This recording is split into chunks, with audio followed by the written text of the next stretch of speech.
3, 2, 1.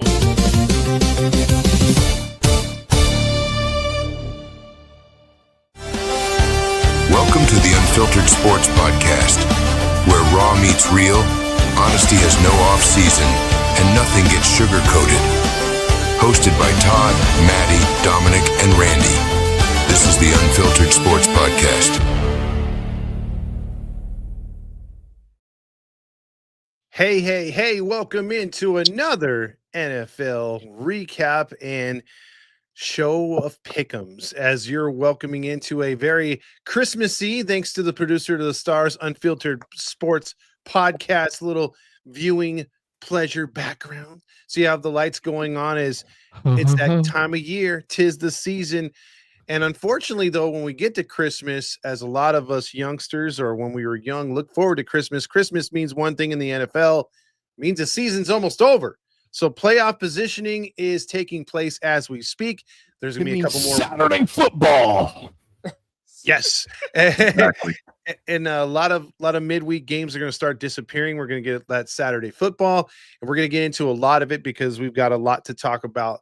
So before we do, as we do every time on this show, we're going to introduce the panel. Then we're going to get into where we were right, where we were wrong. We're going to get into the viewers' standings as they've been following along. Most of you have been following along and giving your picks to Randy on time.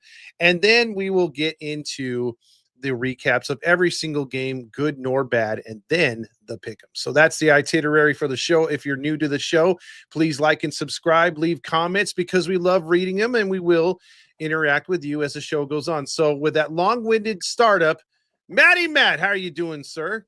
Oh, man, you know how I'm doing this week, man. I'm doing horrible. We'll get into that. I don't want to do the show today, but the show must go on. You know what, Randy? You and that diabolical laugh. Dom. Maddie's got that lump of coal in his stocking. He sure does. Dom, how about you? How are you doing, my friend?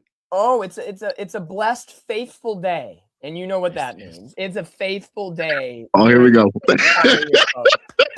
That's all I'm going to say. Hey, all I know is my team is, Santa's favorite, That's all I know. Geez. That's all I know. Jolly old Saint Nick. Now, what about the other jolly person on our panel? The producer to the stars, Randy. Oh, it's a blessed day. It's a great day. It's a beautiful day in the neighborhood. You know what, Randy? Tell us why. No. Hold on. He'll get to that. He'll have plenty of time to get to that. Don't you get into that too, Todd. No, not right now. But I will say this. Let's get it started though. Where were you right, where were you wrong, and I'll lead things off, everybody.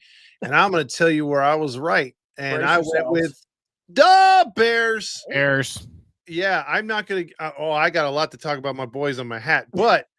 The Bears, I thought, I was like, man, now's the time where they kick it into high gear, and damn right they did. They got the W. So there's where I was right. I was wrong. I was wrong when I picked the Bucks to beat the Panthers. I really thought the Bucks. Oh, actually, no, I'm sorry. The Lions. I thought the Lions would show up, and they did not. And there's going to be something to talk about that game. So before we get anywhere close to that, Matt, where were you right? Where were you wrong? Oh, man. I just, realistically, the only one where I was right is the Bills versus the Browns, but that's even a close one. And everyone knew that. That's the only one I can say faith on where I was right. Because this week I did horrible. Where I was wrong was pretty much half of my picks, man. I picked the Cowboys to win. I was wrong. I picked the Buccaneers to win. I was wrong. I got the Broncos to win. Matt, one at a time. Huh? One at a time. I was just wrong, man. All right, so Matt professes to be very good this week. Now let's get over to Dom, the Dominator. Where were you right? Where were you wrong? Well, last week I had two Island boys, and looking at them, I split the diff 50-50 this week. Where I was right, all you idiots picked the Cardinals, and I got the Falcons. So yay on me. Merry Christmas. Right. And then my dumb ass picked the Packers over the Bears. So there's where my dumb ass came into play. So you never know what can happen, but 50-50 this week in Island Boys. It evens out. Now, Randy, where were you right? Where were you wrong? Man, go ahead, Randy. Yeah, I was wrong picking the Cardinals. I'm an idiot, like Dom said. And, picking the fucking Rams. What the fuck was that, dude? Fuck you guys. But I still like them. Where I was right I was the only motherfucker to pick the Panthers while the rest of you idiots picked the Bucks. Yeah. Go Kitties, baby! Yeah, that there's a couple of those games that I lost that I was like, God damn it, had I just went conventional, I would have won the week. The Colts. I would have won the week. No. Yes. Yes, I picked the Colts. I was the only You one. did? Yes, I did. Oh wow. He thought it'd be a grand 16-13 game. Yeah, you know what? It actually we'll talk about how that game went, or should I say Dom will. So as we start the week off, we can't do it without showing you who won the week. And let's start with the viewers, Randy. Tell us how they did and their overall standings. Yes, sir. The viewers this week. Coach Mateo comes in first place at 11-5, while Mario comes in. These are all tiebreakers, obviously. Second in place at 11-5. Rob comes in third place at 11-5. Fourth place, Omar. Yep, 11-5. Matt Mativier turned in apparently he turned in his picks last week, so yeah, things have changed a little bit. We'll see here in a bit, but he goes 8-8 this week, serves him right. And then Eric Ward doesn't turn in picks again for the second straight week, goes 0-16. Overall, yikes would be the word. Overall, Omar still in first place at 162-77. Coach Mateo still in second at 156-83. Third place is Mario at 152-87. Rob in fourth place at 149-90. With the mess up, he would have been in fifth last week, but because of his good record this week, gets put back in fourth place. And Matt Mativier with the same record at 149-90 at fifth place. And Eric Ward continues falling down the slopes, 136-103 for the host division. Hello, baby. 12-4. Beat all you suckers in the viewers division, too. So eat it, bitches. 12-4, baby. Me. 11-5. The Todd Man. Third place, the Dominator. Not this week. 10-6. And Matty Matt, after a couple of good weeks, falling flat on his face, picking them Cowboys. 1-star rated. Fourth place, Butthole Dweller. 8-8. Overall, nothing has changed here. Dominic Lorenz in first place, 152-87. Todd in second at 145-94. Maddie, 141-98. And I'm right behind you, buddy, in fourth place at 137-102, baby. Well, there we are. We're all caught up on the standings. We'll get into the comments here in a second. We are. But we're going to jump into I know the Bills and was it the Ravens earlier in the week one? Yep. That was considered to be the game of the week in week one. But my Seahawks had a little something to do with the Rams being, with those two highly contested teams being the game of the week. And it lived up to the billing, not the first half, but the second half. And we'll talk extensively about this because I want to get your guys' comments. Uh-oh. Did the better team win? Number one. And who is the best in the West? Matt, you start us off. Man, first of all, what a game. What a freaking game. I'm not going to lie to you. I thought the Rams had that game. And at one point in the fourth quarter, I think everyone, including you, Todd, thought that game was over. But it's never over until it's 0-0-0, and Seattle prevailed. Do I think the better team won? I don't think so. I still think the Rams are slightly better, but I will say this. Seattle winning, I'm okay with that because you guys have been playing extremely good football this year, and I didn't think you guys were going to be this good this year, So it was a great win for you guys. Great win, great comeback win. Sam Darnold didn't, get nervous even though he was losing. And going for it for 2 in overtime was the smartest thing to do. Because I think we talked about it, Todd. You had no choice but to do it. Because if things worked out that you guys lost and the Niners won, you guys would you had to go for it. And the fact that you guys converted it, man, plays went your way. Good win. I still think Rams are the better team, though. Dom. this feels like a jaded question since the Niners are in the West, so I'm biased. That's why I wanted your perspective. Exactly. So I'm going to put, the Niner hat aside and put it to a side for a minute. I'll say this. Oh, I'm going to bring the Niners back into it. The Niners-Rams Thursday Night Football and the Seahawks-Rams Thursday Night Football, by all means, have been a top 3 NFL game this season. The West has brought it, and just what I thought, I don't know, I said this 5-6 weeks ago, and we all kind of agreed that the Niners, Rams, Seahawks would all make the playoffs. 3 teams from the same division are as dominant as ever. This game was really, really good. Do I think Seattle was the better team? No. I think the Rams choked, but Seattle did what a team is supposed to do and take advantage of opportunities and crush a team that makes errors first. And those are the small intangibles can make good teams or really, really good teams, excellent teams getting towards the playoffs. So, you saw the running game. Kenneth Walker looked really good. That helped the cause. Sam Darnold didn't have to throw 400 yards to Njigba the whole game. It was a little bit of a balanced attack. So I think overall, Seattle showed what they had. They were better on that night. The Rams, no Devontae Adams. So now you see what the Rams are with and without Devontae Adams. If that hamstring injury for Devontae becomes a bigger issue moving forward, clearly Seattle's a better team than the Rams. No doubt about it. When Devontae Adams is in there, that's another monster and another, chess piece that Matthew Stafford can work with. I will say this, biases aside, not only this game, but a lot of games throughout the weekend, I felt Vegas had a lot of pull with these games because I know the rule book was put into question, officiating was put into question. There's going to be a lot of surrounding outside noise about a lot of games this week.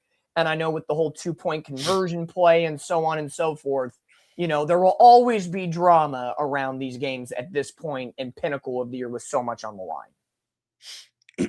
Excellent points by both of you. Now, Randy, top that. All right, I'll say this. Somebody said it in the comments. I think it was it was Patrick right here. Absolutely. And they totally did. Yep. Like, this is what the Rams look like without fucking Devontae Adams. Holy shit. They look fucking good. They are the better team in the division. I would say they were the better team that night, and they just fucking, like I said, they just let up, man. They just let the Seahawks get right back in that thing, man. I don't know about some pass interference there toward the end, but whatever. We're not going to blame the fucking refs. Kudos to the Seahawks. They did what they had to do. They went in there. They got the dub. But I'll tell you right now, man, if this was in January, I'd say the tables would have been turned for sure. Oh, nice take, guys. Let me adjust my tie that I'm about to say. I'm like, wait a minute. I know Todd's not going to just let us talk. Hold up. Everybody needs to get their drinks, get your snacks. Get ready. Get ready. All right, here we go. Let me stretch it. Let me stretch out. All right, bitches. The real team won. Okay. Now here's what I'm gonna say. The Rams fam, whose house? Fuck your house. And the bitch Rams Here we go. vote in. Because let me just tell you this right here. Who was the organization, including Sean I don't blink McVay in the press conference, bitching about the entire time? The refs and the plays. Okay. Who's the one that blew a 16-point lead? Okay. I don't blame the refs when you blow a 16-point lead. Okay. If you let a game come down to one play, that's on your ass. Did we bitch and moan when we turned the ball over 5 times in LA and lost on a 62-yard field goal that went wide? Did we blame the refs? No, we fucking took the loss like a man. And you know what? We had injuries too. But guess what? Did we bitch about it? No. Did the Rams bitch about it? Yes. Are they still bitching about it? Yes. Is Troy Aikman bitching about it in your behalf? Yes. Because we all think that you're so much better. But then again, if you look at the real stats, in 2 games, the Seahawks turned the ball over 7 times to the Rams 1. And we could have beat you despite 5 turnovers in the first game, and you beat us in the turnover battle and time of possession, and we still beat your ass.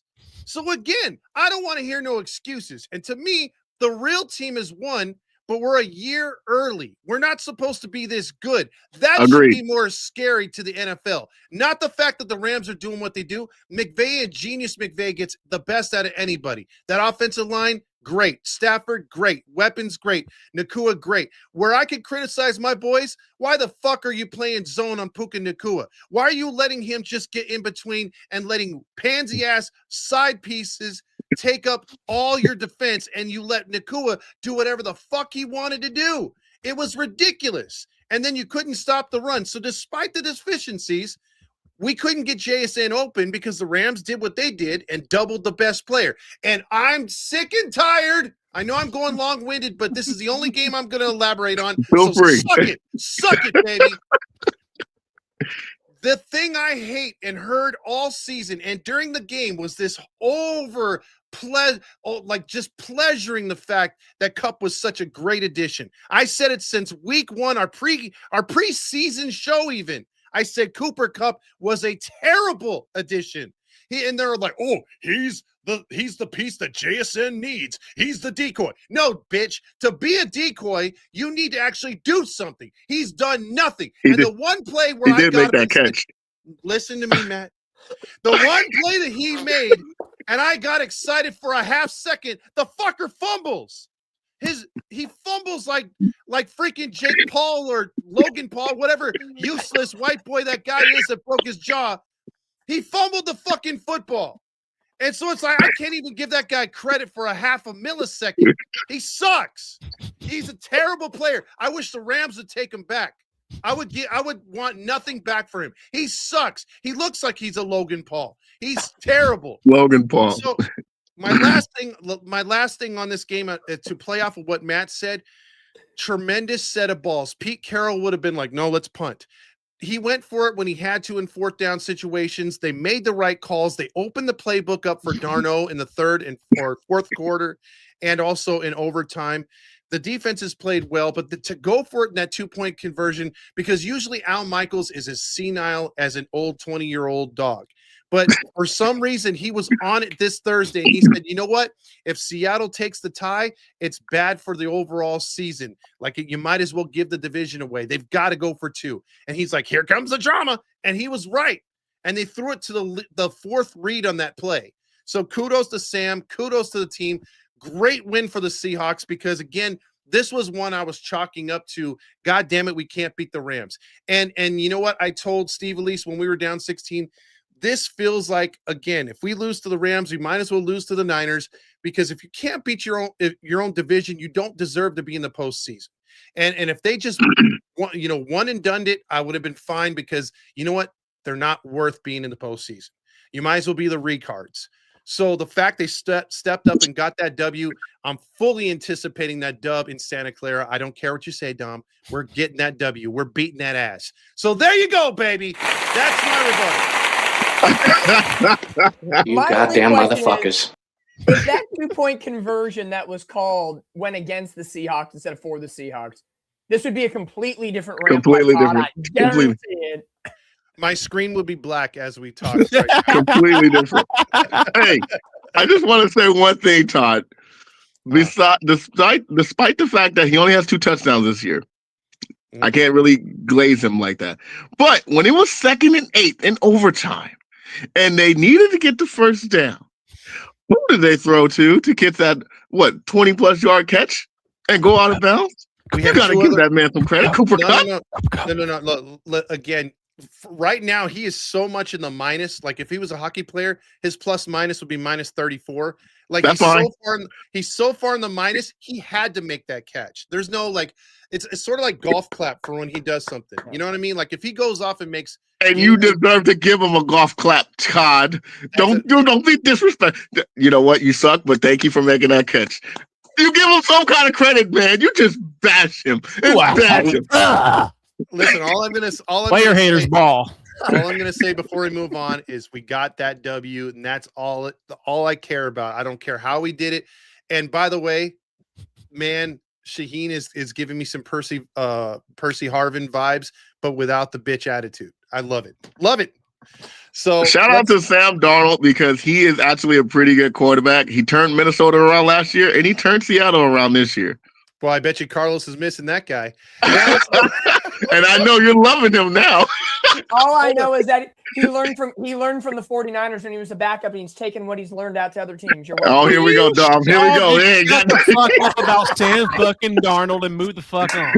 I will say, as much as I hate the Niners, and Steve Lease knows this, I have give Shanahan some quarterback guru credit.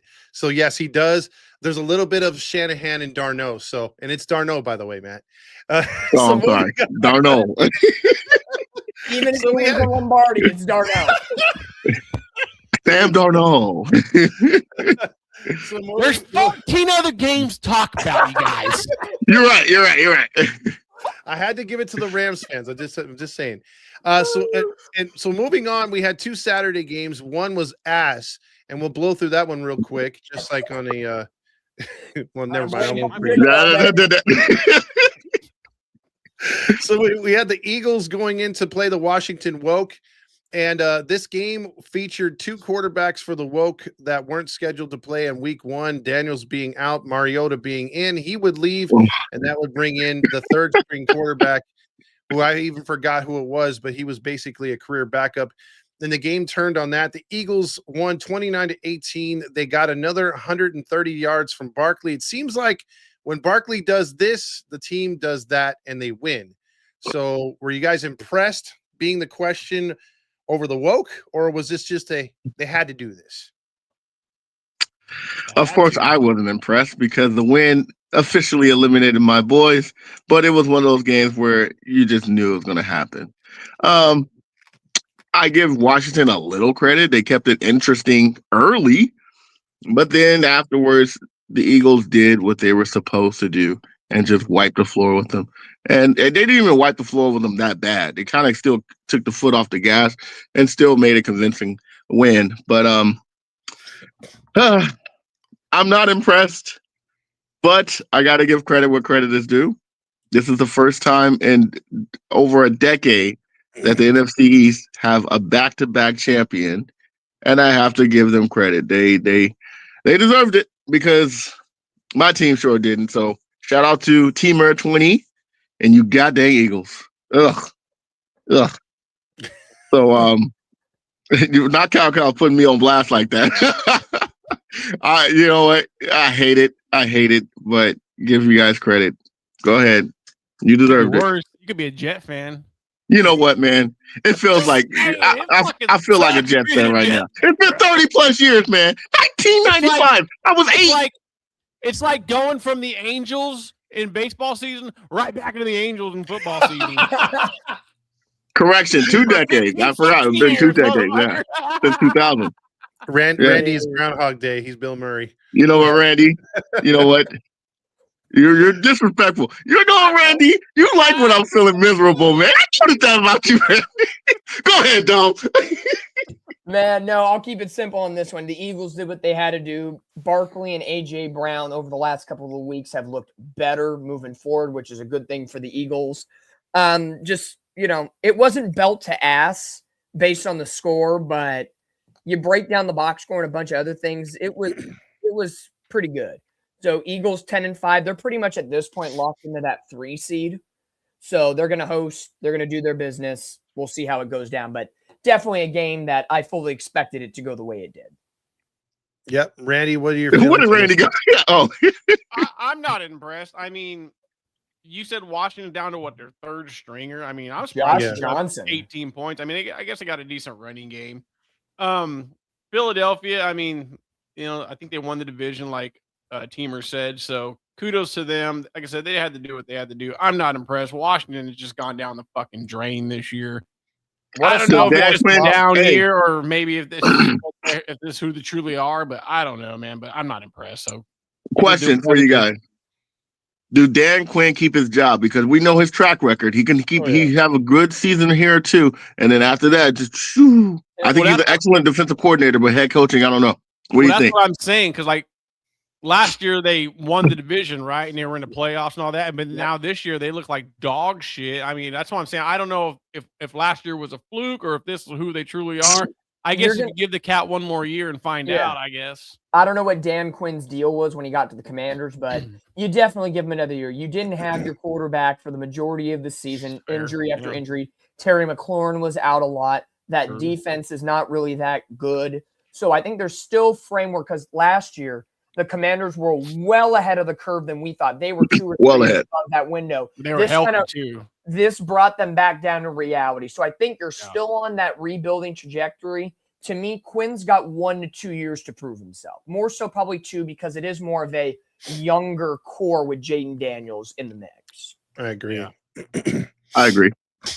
All right, so now we move on to, like we talked about last week in the pre-show, which was this is the oldest rivalry in all of sports. You got the Packers versus, or at least in football, Packers Bears.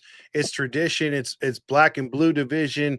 And both games lived up to the billing. In the first game, the Bears fell just a touchdown short. And I think we all looked at that one and we were like, you know what? It's kind of fitting. This team's a year ahead of schedule. They're just not right there to be as competitive with the top dogs in the NFC.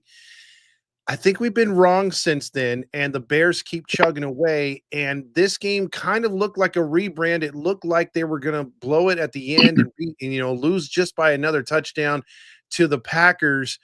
But all of a sudden, an onside kick with Romeo Doubs bobbling it, taking forever to even make an attempt on the ball. And all of a sudden, the Bears go down the field, score the touchdown, get the ball, and freaking walk off the Packers, dude. And now they are in cruise control for that division as Detroit lost as well. How about them Bears? Say it again, Todd. The Bears. Bears. Hey, man. 4, dude. Man, I did not see that. I saw second place, but not first. But we all picked the Bears, except for Dom. We all picked the Bears to win. And what a way to win. That was a great game. Definitely a rivalry game. And the Bears and Packers never fail. I don't know why. It's just always a good game comes out of that one. But I got to give the Bears a lot of credit, man. They're a young core team, too, as well. And they are definitely ahead of schedule. Do we give the coach, what's his name, Dan Johnson? Ben Johnson. Isn't it Dan Johnson? Ben Johnson. Sorry, yeah, Ben Johnson. Do we give him credit as coach of the year for turning that team around? Yeah. Fuck yeah. He's definitely a candidate, man. He's definitely a candidate. So I got to give him credit. Caleb Williams is playing so much better. Paint and nails and everything. He's playing so much better. And I think he is rising to become not the best quarterback, not a top 10 quarterback, but definitely a top 15 quarterback in the NFL for at least next year. And then maybe after that, he might go higher. I would definitely put him in the top 15 right now for sure by the way he's been playing this year and having that team ready for every game. It seemed like this year, every game they were at least in it, or they, even if the losses, they were still competing. So give the Bears credit. They beat an old rivalry team, a Packers team, where I know it wasn't in Lambeau, but still, it was definitely good to see them finally beat that team.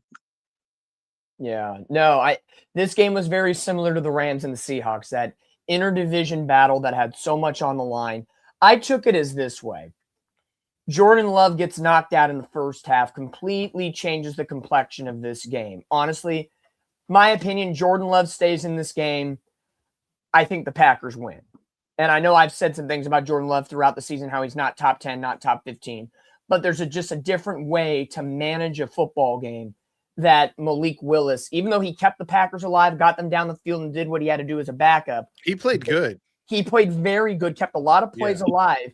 But it just, you have a game plan for Jordan Love, and then it changes on a dime. So to me, divisional game, they always end in high-quality battles. The Bears, give them credit. Again, I picked against them. I picked the Packers once again. To me, the Bears are like the Commanders of last year, that upstart ahead of the Super Bowl window type team, and they're panning out as of right now. Still a young core, good head coach. They're getting their wins that late come from behind cardiac kids type situation. You always wonder how long does that take before it starts to fizzle out.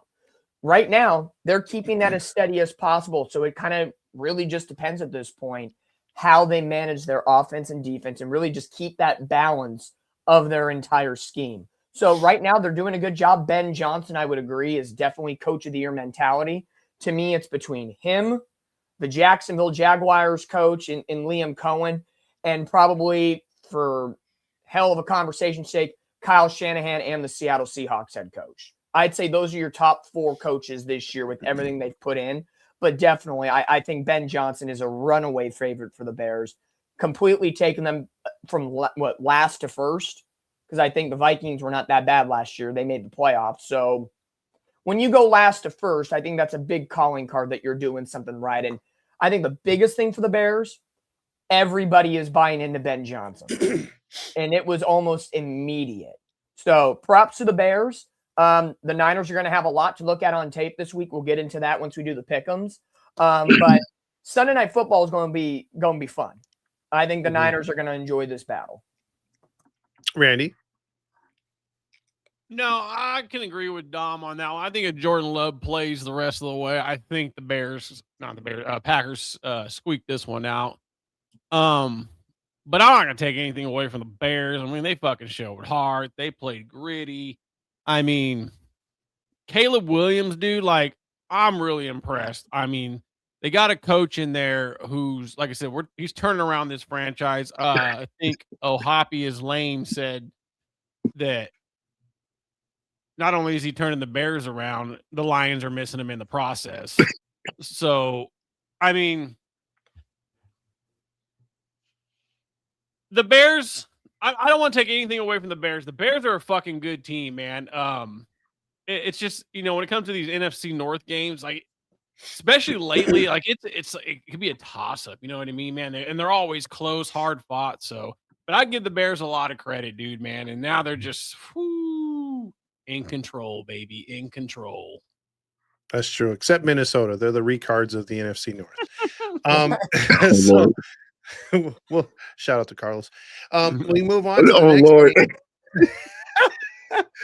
Yeah, the Buffalo Bills with Josh Allen going into Cleveland to take on the former, the 44th president of the United States, Barack Obama.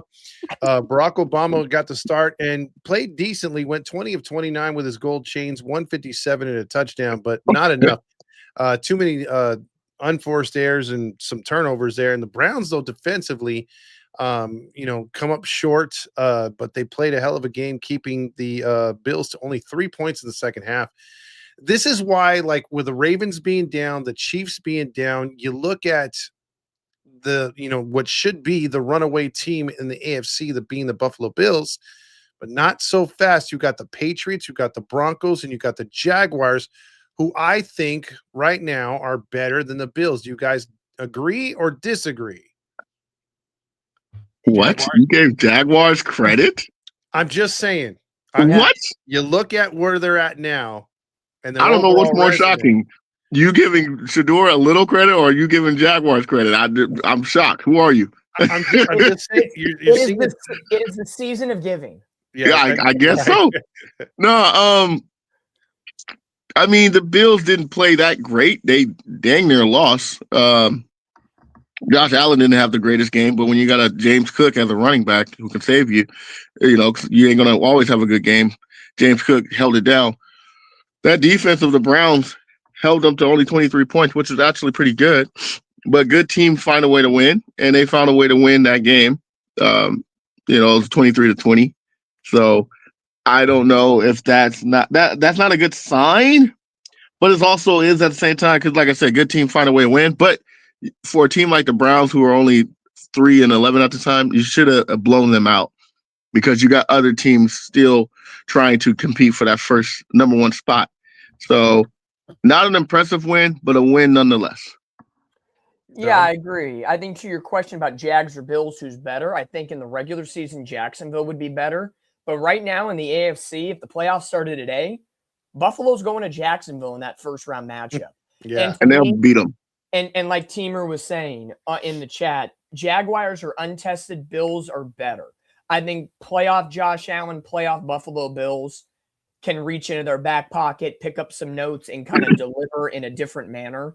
So I would say in the long haul, Buffalo is probably the more proven, more tested team to get the job done. But what Jacksonville's putting together right now is not crazy. And we'll get to that when we recap Jacksonville. But Buffalo should have won by more. Josh Allen had a very pedestrian game and was all James Cook. To me, Buffalo's as good as Josh Allen is on a given Sunday. If Josh Allen plays his ass off, they're going to be good, if not great. If he plays mediocre to subpar, they're in danger. That's True. just how it is right now. They're not utilizing Kincaid and Dawson Knox that well. Their wide receivers had Kean Coleman inactive for no apparent reason for a third straight game. Khalil Shakir is probably a wide receiver 2 at best. Like, there's not really anything going on outside of Josh Allen and James Cook. And in the playoffs, other teams are going to expose that. So Buffalo, again, has to reach into that back pocket and figure things out if they really want to make a run without Patrick Mahomes, probably without Lamar Jackson in the playoffs. Because if Buffalo was the Buffalo Bills from last year, the year before, there would be no question in my mind they are the AFC representative of the Super Bowl. Yep. I'm gonna piggyback off that because this year's Bills team, you're 100% right. They are different. Yeah, they're a battle-tested team, but man, I do not know if this is a Super Bowl caliber team.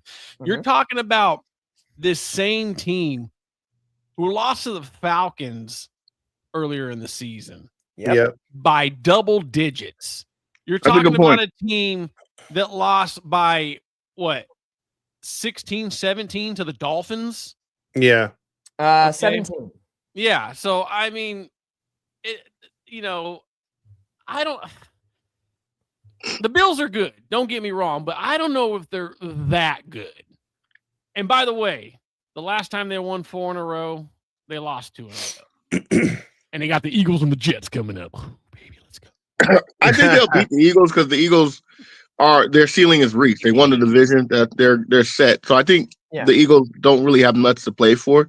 So they might rest some guys for the start of the playoffs. No, can they get? No. Nah, they're not getting that. Yeah, I've gone through the simulator and a lot of case scenarios. There's no way the Eagles can go up or go down. Yeah, so they're set. They're locked in. So no point of playing your guys, and no point of even playing that hard.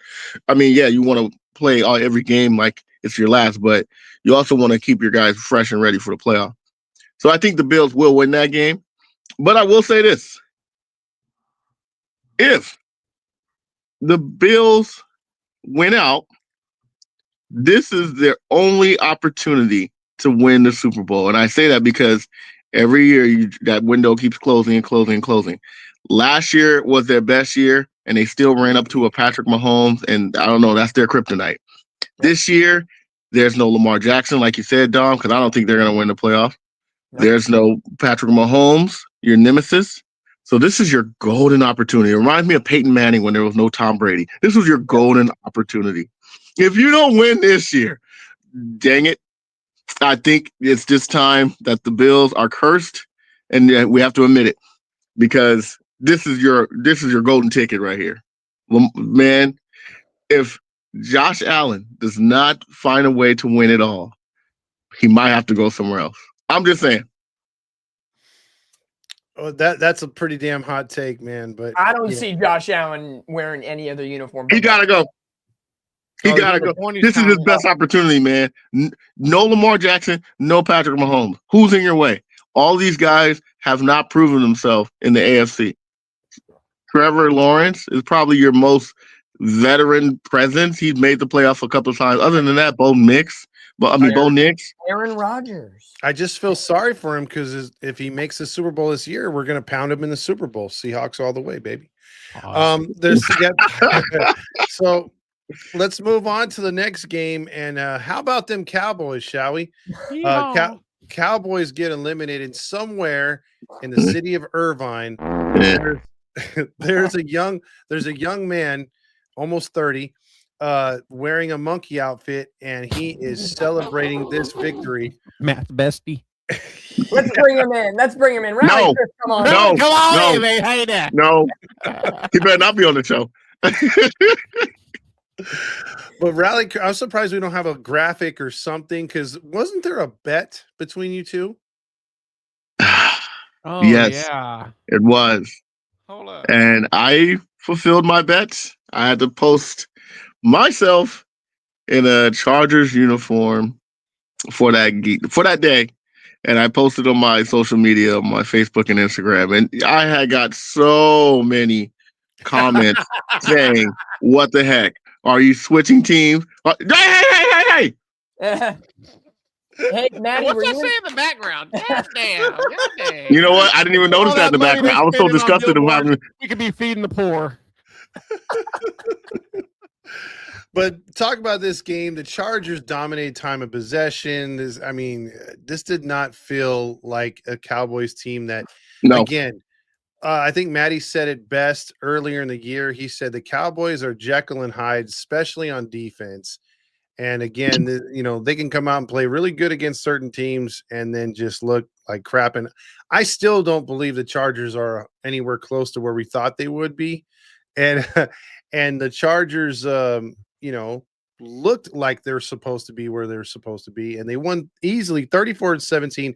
And don't look now, the Chargers are 11-4. Oh no.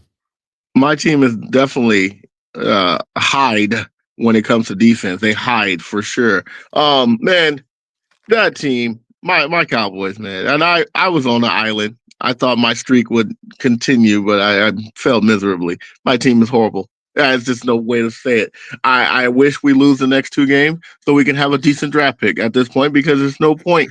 You're not playing for nothing else. Pride? There's no pride in football unless you're going for a playoff and a chance for a championship. I don't care about what no one else said because I saw where it said Dak Prescott is going to play the final two games.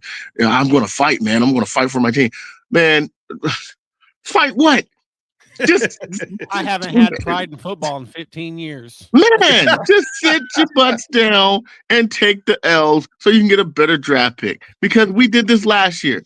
We should have tanked the goddamn season when Dak Prescott got hurt. But no, we want to still be competitive. Cooper Kupp went half. He went, I think, 3-3. And then we throw Dak back in. Oh, we got a shot to make the playoffs. No, we don't. No, we don't. Sit your butts down, chalk it up as another losing season, and just get a little bit better, get a higher draft pick. We're going to get 2 first-round draft picks this year. The Packers and ours. At least have one of them in the top 15 because the Packers are going to make the That's not gonna playoffs. happen. We have yours now. No, you That's got ours right. next year. Oh, we do? Yeah, I think Well, it's next year. You guys got. Oh, we I got got hosed. Judging by your schedule, unless you completely choke, Matt, you guys will be 8-1. I doubt you'll and be in which the is top going to be 15. gross. Yeah, Gross. I The- hate You ties. hear We me? really got to get the rid of this pinnacle shit. of mediocrity with a tie at the end. It's like the NFL, the only league left that still fucking takes ties. Yes. They gotta it's get like rid of What a that. bunch of fucking weirdos. Like have a Yeah. field goal, First of all, have a field goal kickoff. get rid That of would be fucking great. ties. I'm sick of the NFL, dude. Get rid of your fucking ties. Oh, and by the way, instead of fucking getting on the motherfuckers about their cleats, how about you fix your fucking league when half of it fucking sucks? Fucking weirdos. Oh, we're pro Yeah, no. football. Fuck you. To Maddie's point, as of right now, Dallas has the 13th pick overall in the draft. And to boot, 16 teams in the NFL are under 500 as we speak. Brother, and that's what now. made me say that earlier. I was Yep. counting. I was like, oh my Yep. God, this is atrocious. Yeah, no, that game was simple. It was the Chargers did what they had to do, beat Dallas. Here's the bigger picture. We talked about Buffalo. Who are they? Hey, Chargers, who are you? Like We don't know. You really don't know. What's crazy is 11-4. 11-4. They're still competing. They could still win the division since the Broncos, lost. So that opportunity is still there because they have a head-to-head in 2 weeks. But this game, like the Eagles-Commanders game, was going to happen this way. It just made sense.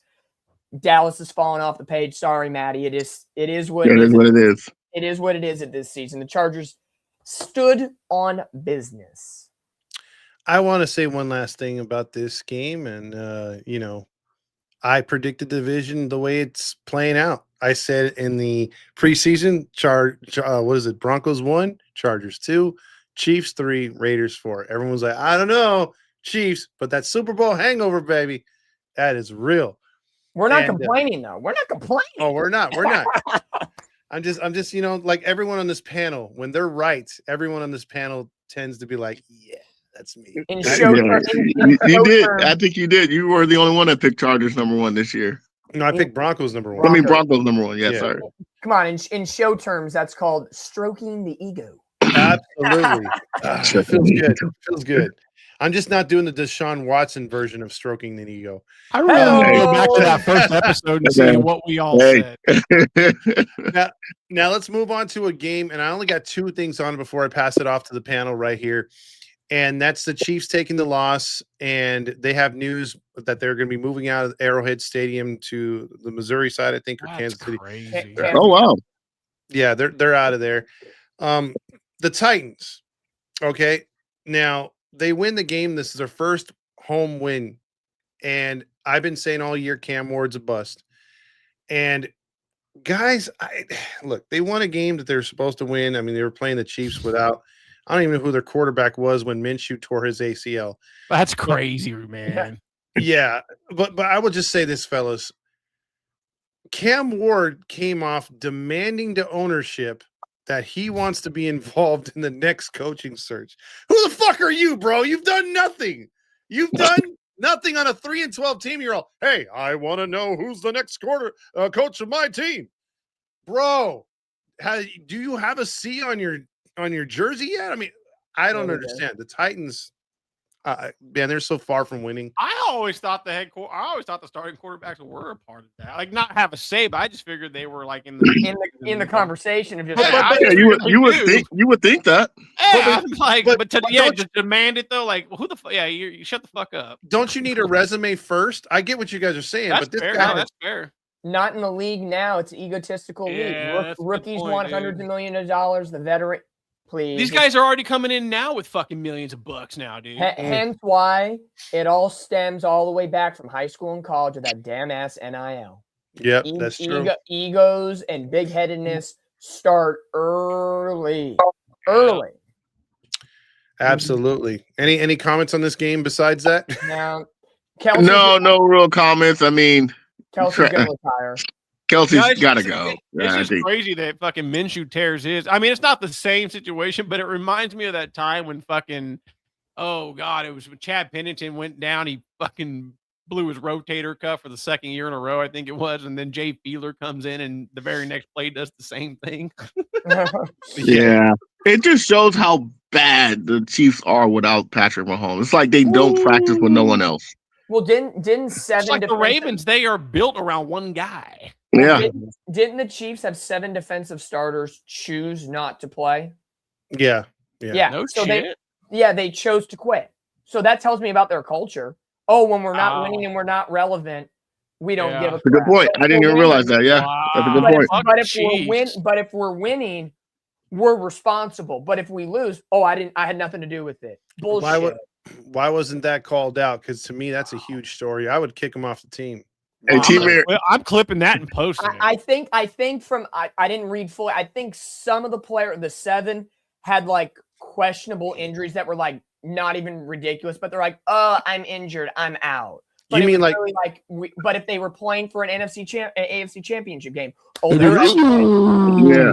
Hey, real quick, T-Murray made a good point, and that is a very good point what he said about Cam Ward. He said he don't blame Cam Ward. Yeah, there you go. I don't blame Ward for wanting to have to say for the choice because he wants to succeed, and at least he's interested in getting better than Kyler Murray, who only cares about Call of Duty. That's a good point.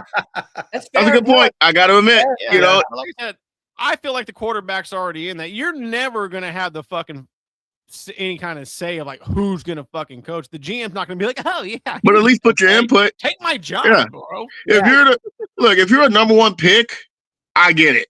Even though you ain't got a resume, or if you're a top 2 draft pick, second round, I get it. Have your input. I'm not saying you're going to make my final decision as a manager, but you can have your input because you're my guy. You're the guy I'm trusting to lead this team.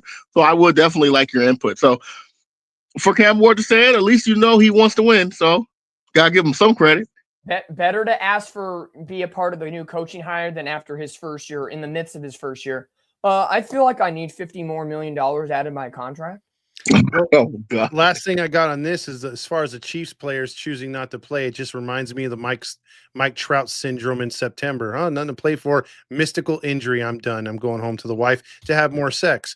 And then as far Oh as Lord. at least Cam Ward has more say than, or not more say, but more cojones than Mike Trout. Mike Trout's just great with mediocre baseball. First of all, man, you Wow, stop being so disrespectful about Mike Trout Mike Trout catching strays on a freaking Christmas on a Eve. football podcast. Todd, that was our guy, man. No, he was our guy. He's going to be catching some mighty big strays for me this season. Oh Lord. Bengals Dolphins. I will say this: Bengals Dolphins. Moving on. Is this the Bengals team we should have seen all year with Burrow at the helm? They put up some points, or do the Dolphins just flat out suck? Because Tua fucking team last week. Tua Tagovailoa, everyone's favorite quarterback next to Kyler Murray. He was seen after a Ewers touchdown for the Dolphins, not even acknowledging the quarterback or the players that scored the touchdown. He turned around with his clipboard, or not clipboard, but his little device, his iPad, and walked towards the bench, showing no emotion whatsoever. Guys, 2 questions. Again, are the Bengals in this game who we thought they were, or the Dolphins just suck? And is Tua finally done with the Dolphins? I think it was a combination of both. I think it's a combination of both. The Dolphins suck. Tua is done with the Dolphins. I think it was finally time to let him go. I mean, he's a decent quarterback, but he's too many problems. And it's time for our Mr. Black man to get retired to go as well. You know, I'll tell you right now, he's the lightest black man I've ever seen. I'll tell you that right now. And, you know, I know my brothers can be light skinned, but he is light. He ain't a brother, he's a brother. Oh yeah, he a third brother. Yeah, I just think it's time to blow that team up, man. Blow that team up. And the Bengals showed a glimpse of what they could be. Chase Brown having a monster game like that on the ground. You ain't gonna see that all. He didn't have that game all season, but you know, you take advantage of a team like the Jets. I mean, I'm sorry, they played like the Jets, but like the Dolphins. So I think it was a combination of both. I think we got a glimpse of what the Bengals could be, but they also played a horrible, deteriorating Dolphins team. No, since I love Cincinnati because Chase Brown helping me in my fantasy football finals. Thank you, Chase Brown. You know what, man? I wish I had him in my other league. Jesus. Here we go. Man, I will say this. Cincinnati, they're going to give it one more go next year. I know Joe Burrow's been very depressed and, you know, the lost season once again. They locked up Jamar Chase. Chase Brown's there. T. Higgins is there. They locked up everybody. They're going to go for it next year. Miami, I think, beyond popular belief, Tua's gone. The head coach is going to stay. I don't know how. I don't know how. I know. I don't know how, and I don't know why. He's going to stay, and because he's going to stay, that's going to force Tua out of town, and it's going to be the same with Miami Dolphins, regardless if Tua's there or Tua's not. It ain't going to change. Like, and the crazy thing is, more credit to the Bengals because the Miami Dolphins defense in recent weeks had been decent. They were holding teams to under X amount of points, regardless of who they were playing. So again, for Joe Burrow and this Bengals team to throttle Miami's defense that had been pretty good on the uptick the last 3 weeks shows you more who Cincinnati is and what the Dolphins truly are. But don't be shocked. Tua to the Jets. Randy might love Fuck it. you. Hey, you could turn that team around if you got Green. Randy, you know that would be the most Jets thing ever, right? I hate all 100%. Or what about Prescott to the Jets, Tua to the Cowboys? Tua to the Who Cardinals. to the Jets? Prescott to the Jets. Now you're taking it too far, Todd. You know, it was funny when we said the Jets. Let's do that. We were funny. No. Fuck yeah. No. Todd was talking like this one. Tua to the Cardinals. Yeah. Yeah, I can see that. I can definitely see that. Oh, no, Teamer. Tua to the Raiders. It was my bad.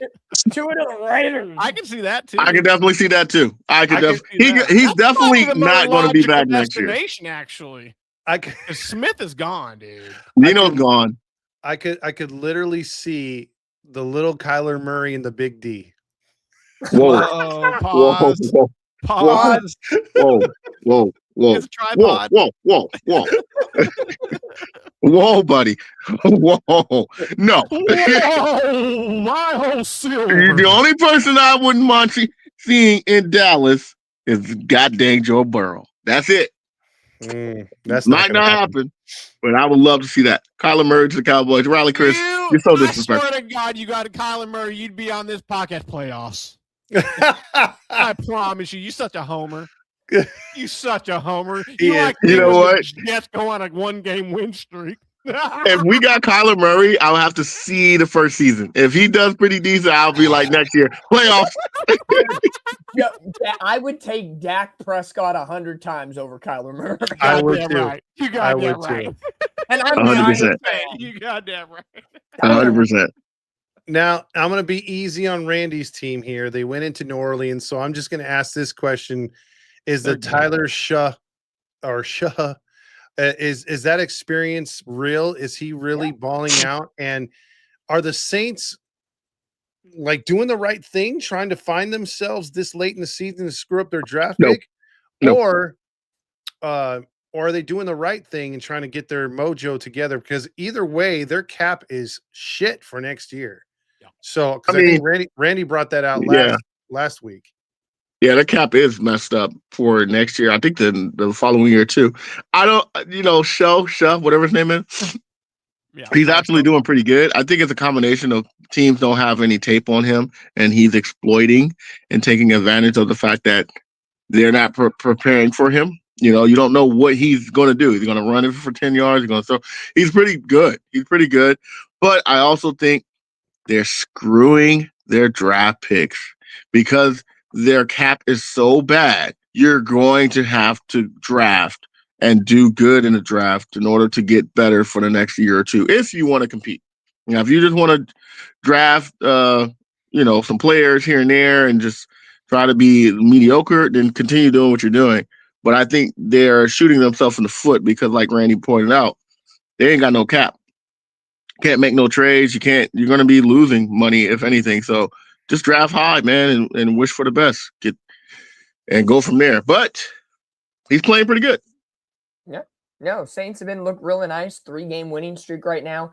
I think they know the pressure's off of them. They never really had pressure to make the playoffs, but no, I agree. It's late in the season. They want to play the spoiler. The defense is willing to go out there and bust a move at this point. Are they, honestly, let's be real, without looking at the NFL draft, draft board right now, are they really missing out? To me, this upcoming NFL draft, on paper, because 5-10 years from now, we could say a different story. I don't think this is going to be that great of a draft like what was the one 3 or 4 years ago that had like 5 quarterbacks in the first round? Oh, yeah. Well, that depends on where you're looking at it from. I mean, if you're looking at it from of course. Absolutely. Of course. I just think overall, it's not the strongest draft of the last, I'd say, 5 years. So to me, that's a fair point. What's the difference? What would be the difference between the Saints with a 5th pick versus the 8th pick versus maybe they're a game behind Atlanta. Maybe they get like where Dallas is at the 13th pick. Like they're still going to get a top 15 pick. I think that's a win regardless with the team like New Orleans. Yes, their cap is high.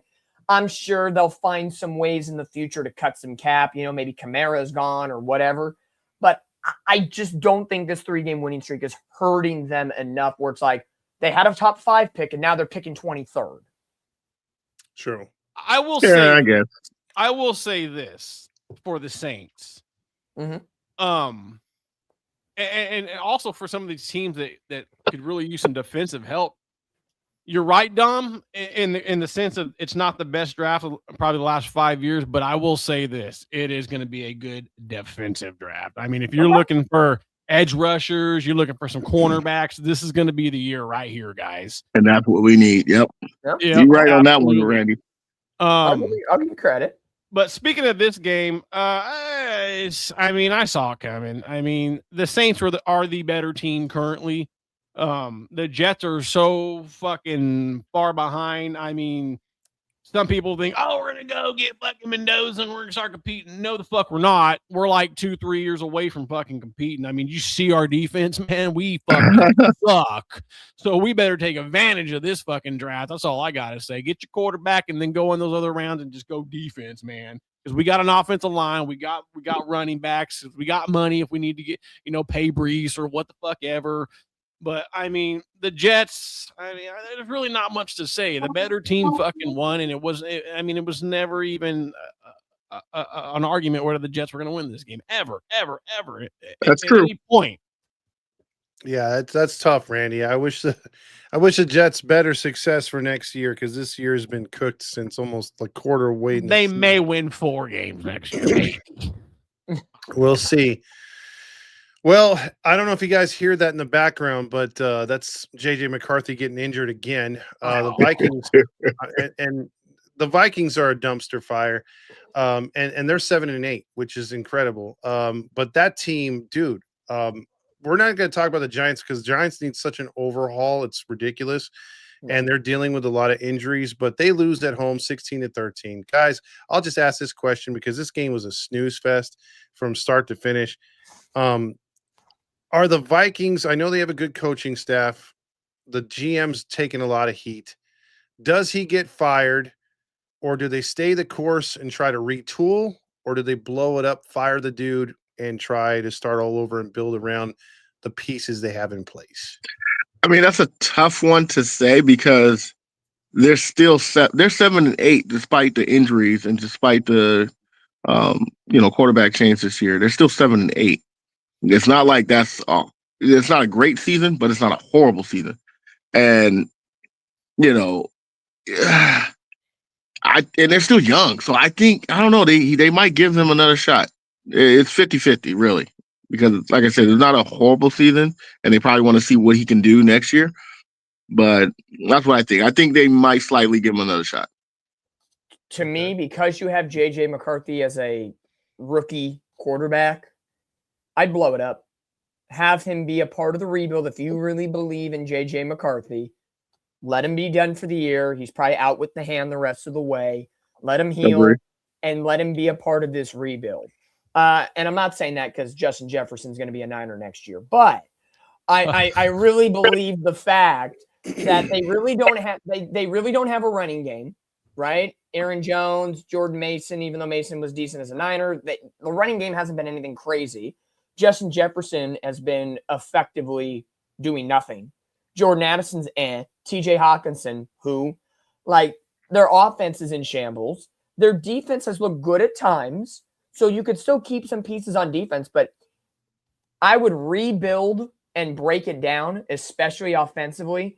And in football or any sport, if you fire a GM, the coaching staff is probably going to go too. It's not one or the other. So if the GM goes, it would be crazy if Kevin O'Connell stays. And is that a knock against Kevin O'Connell? No, I'd say he's a good coach. Their defense, is it Vance Joseph? Is he still their defensive coordinator? No, Brian Flores. Oh, Flores. Flores, yeah. But that defense was really good last year. Their defense is pretty good this year. Like, the coaching is not the problem. I think it's just the simple foundation of this franchise that's the problem. Kind of like the Giants, it's the foundation. So very similar situations going in different ways. It's going to be great. It's going to be good. Oh, Hoppy is lame. Shut the fuck up. You don't know football. You spout your mouth. Jesus Christ, and say, go get a tissue. Clean up that dirty mouth of yours. Wow. Well, dog. You guys all know who that is, right? Yes, I know. Oh, okay. Wow, dog. I gotta have fun. Come on. Let's have a little fun. Just making sure. That was funny. That was funny. Randy? It's all love. Oops. Didn't mean to put that okay. No, I think, man. I mean, really, you just drafted this fucking dude, what, last year? Am I tripping, or was it this year? Last year. Right? Yeah, It was okay. last I year. mean, the Vikings technically, Sam Darnold was never in the fucking Vikings plan. He was supposed to be the backup. He came in. He's like, okay, he showed up. But I don't think the Vikings were ever going to give up on JJ, and they had to give up on Sam because they already started the fucking rebuild. You can't sit there and draft JJ where he was and be like, oh, we're gonna throw a bunch of money at Sam Darnold, the fucking first round picks to back up now. Like, what the fuck are we doing here? That's when you start looking at the GM like, all right, you might not be worth shit. But the Vikings were already in a rebuild. Stick to the fucking rebuild. I mean, you got a chance to maybe get a couple of first round draft picks with the old fucking Justin Jefferson not wanting to play there no more. I mean, that guy just looks like he wants out. So, so go full on rebuild. Go get you some extra draft picks.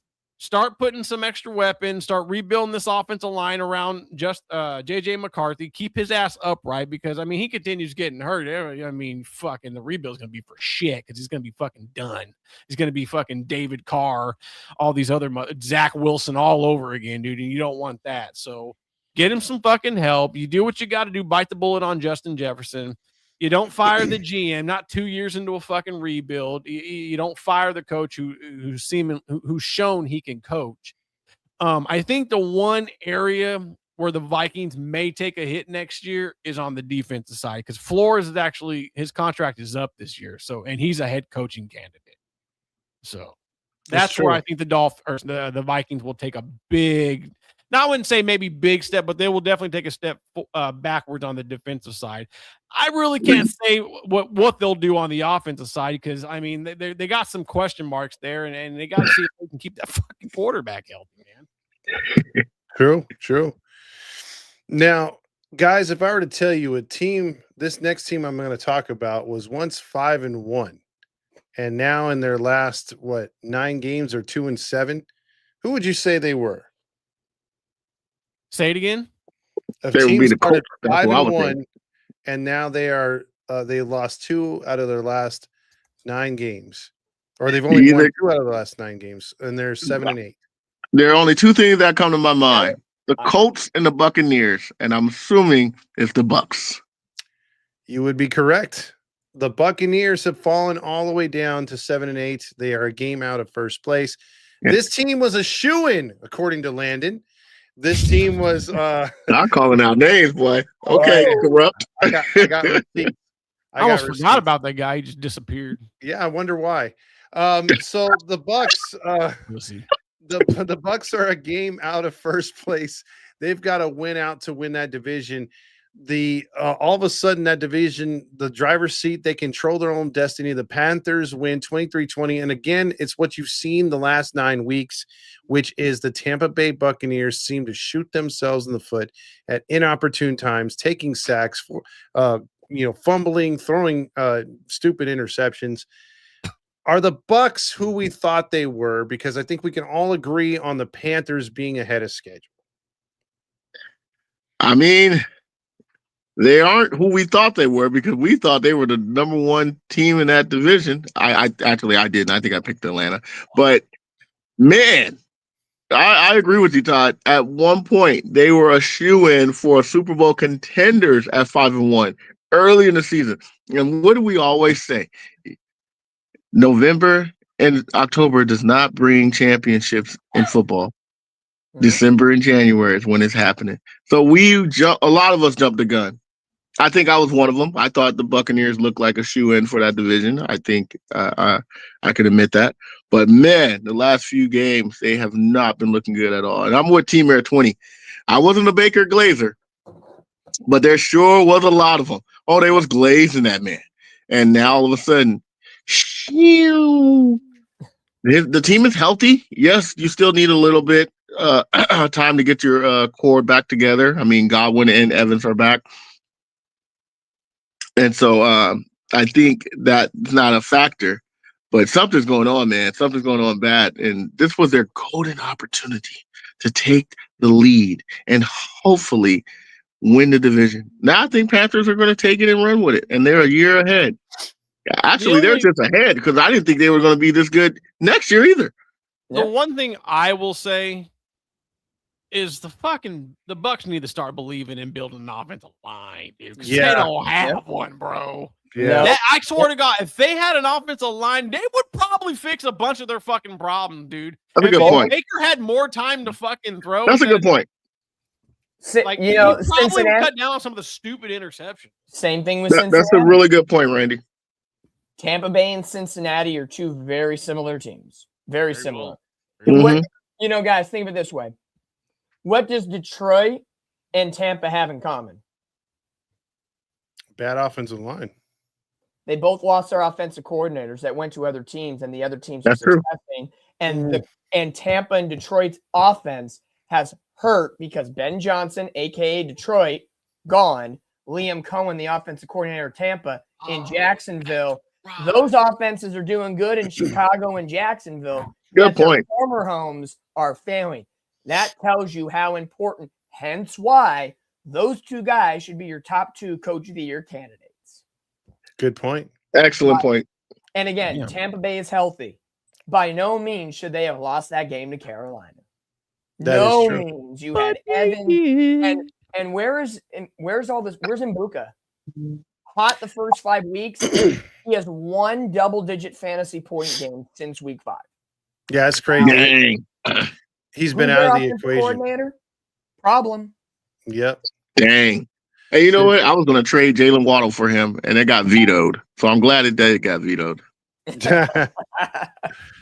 Now let's move on to a game, and we got the Jacksonville Jaguars. And the reason why I brought this up earlier and I put them in the discussion for a team that's possibly, that could come out the AFC is the fact that, I've called them out. I've made fun of their quarterback. I'm not throwing any shade on or just trying to hide behind my comments. I'm gonna stick to them. The thing is, though, the last few weeks they look very confident. Their coach is actually throwing some condescending comments back at Sean Payton after his condescending comments. And, the Jaguars went in there and they put a ass whooping on the Broncos, where the Broncos were undefeated at home. They felt untouchable. They had the number 1 seed locked up. They just had to win out. And man, oh man, the Jaguars made a statement in this game, didn't they, guys? Yeah. They definitely made a statement for sure. And boy, oh boy, they've been playing some pretty decent football, and they smell blood, and they're gonna take it. That division it's up in the air between them and the Texans, but I think they're gonna run with that division, especially winning like this. That was an impressive win, and it was an opponent that is also, could be a Super Bowl contender. So it wasn't like they beat, like I said, the Raiders or something. So that was a very impressive win, and give the Jaguars a lot of credit. They're not a fluke team. They're actually playing really good football. Yeah, I have to agree. Trevor Lawrence is getting the job done, playing with much confidence. It kind of feels like Trevor Lawrence when he was at Clemson back in his day. Just the over-exuberance of confidence, the throws down the field. He's running the ball very well. They're running the ball well with Travis Etienne. So kind of all functionalities of their offense are great. Their defense, which is one of the highest scoring defenses and plus turnover ratio early on in the season, has kind of leveled out a little bit. Still good, not as strong as it was, but they're trending in the right direction. And in the opposite manner, I really don't know. Like, I know, I think about it this way with the Denver Broncos. Good team. But like Buffalo, there's still some things I question about Denver. And I think more so it's on them being on the younger side of things. After Courtland Sutton as a wide receiver who's been very good, they're kind of a little weak at that position. I know their running back, RJ Harvey's kind of was supposed to be the 2. He's on the 1 now because of injury to J.K. Dobbins. Their defense, very good, not excellent.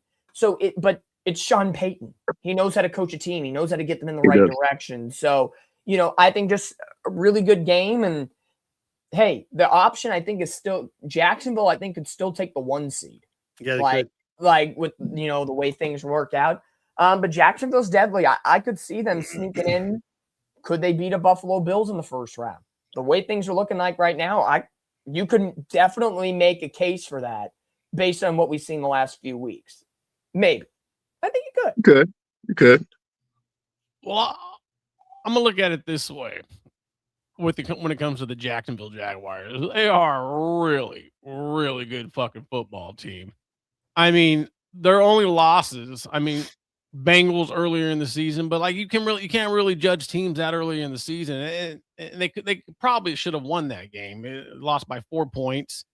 The next two losses after that, because they won the next 3 straight. They beat the 49ers in Santa Clara, dude. Mhm. Beat them by 5 on that one, but they lost to the Hawks, and then they lost to the Rams back to back. They actually did beat the Raiders, Matt. Then they lost to the Texans, which when it comes to that division, I mean, you know how it is. It's like the NFC South, man. But then after that, man, 1, 2, 3, 4, 5, 6 game winning streak, dude. And then you got the Colts and the Titans coming up next. Oh man. I mean, I know I'm just bullshitting right now, but this is a deadly fucking team, dude. Like, man, I'm almost certain fucking Mr. Duval would have kicked Robert Sala's ass and fucking they'd have kept talking shit that one night on the field. But no, this team is legit. Pay-per-view Super Bowl. I'm telling you, baby, Royal Rumble. So no, they are fucking for real. To Dom's comment here, they beat the Buffalo Bills. I fucking think so. Hell yeah, and they probably beat them by 10 points. We might get our chance to see if that happens or not. But before we do, we got to talk about a team. What if I told you this team started the season 2-0 and has proceeded to go 1-12 since? The Jets. Who would you say that is? Jets. Not the Jets. Cardinals. Yes, Dom. Oh. Ding, ding, ding. We're going in order anyway. The Recards, they fall to 3-12. 26-19, they let the Falcons. I picked the Recards, so I feel like a Recard. Y'all picked the Recard. Yeah. We're all a bunch of morons. So the Recards lose. Not much to say on this one. None. I'm the only one thing. Who the hell is Kyle Pitts, and who does he think he is wrecking freaking fantasy football? Like, this guy was dead in the water, and Kirk Cousins is secretly bringing him back to life. I agree with you on that, Dom. That's it. Congratulations. That's it. To the Jets. Yeah, thanks for getting that win, Falcons, I guess. Now let's move on to the Steelers Lions. Now I got to get this out of the way. Former Seahawk Metcalf, Mr. I can't control my anger issues. Yep, shit, dude. And you know, me and Steve Elise were going back and forth on this. She's like, why is he punching someone in the stands? And I was telling him, like, he's the type of player that needs somebody to be around him, sort of like holding McVay from getting onto the field. He needs someone to keep him away from other players, for someone to watch him, to keep him away from the fans.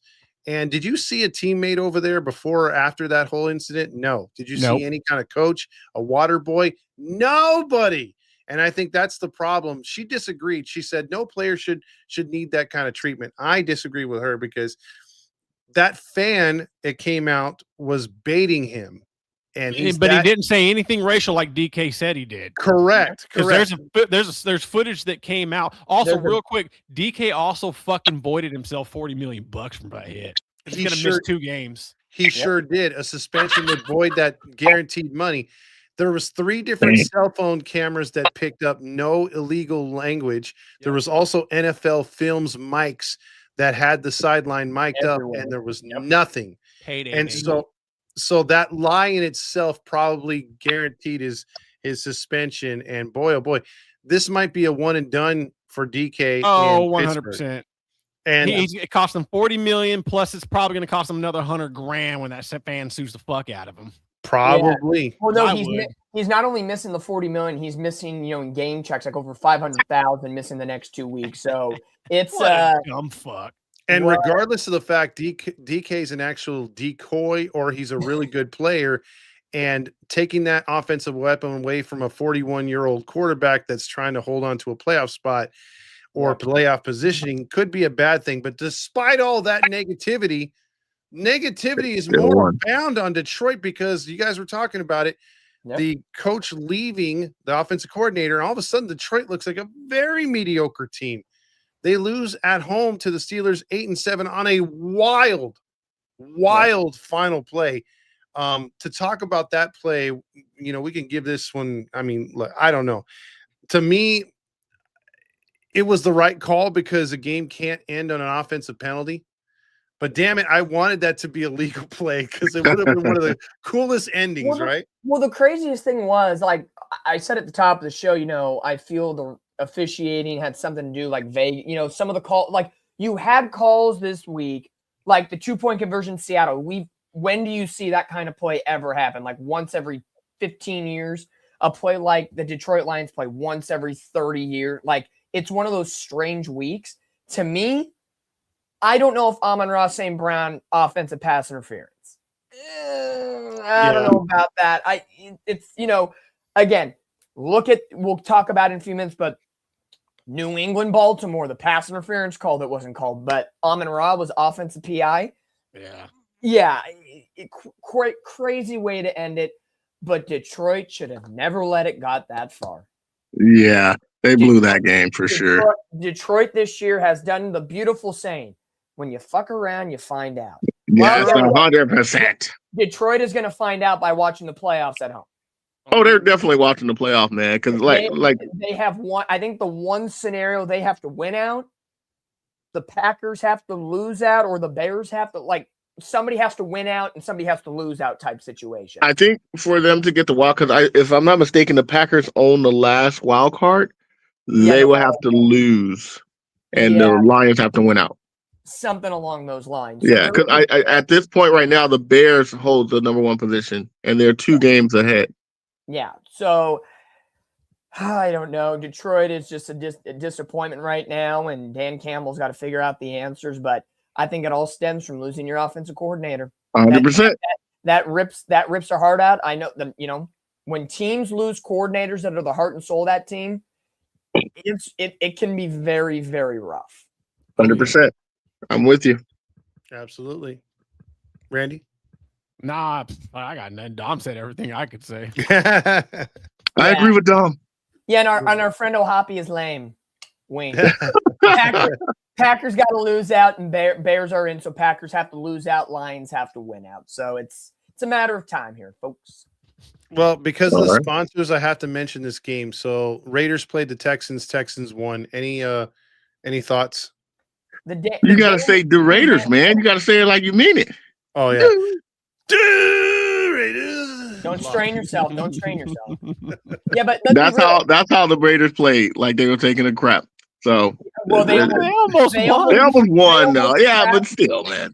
They almost crapped the bed and won the game. That would have been the upset of the century. Definitely.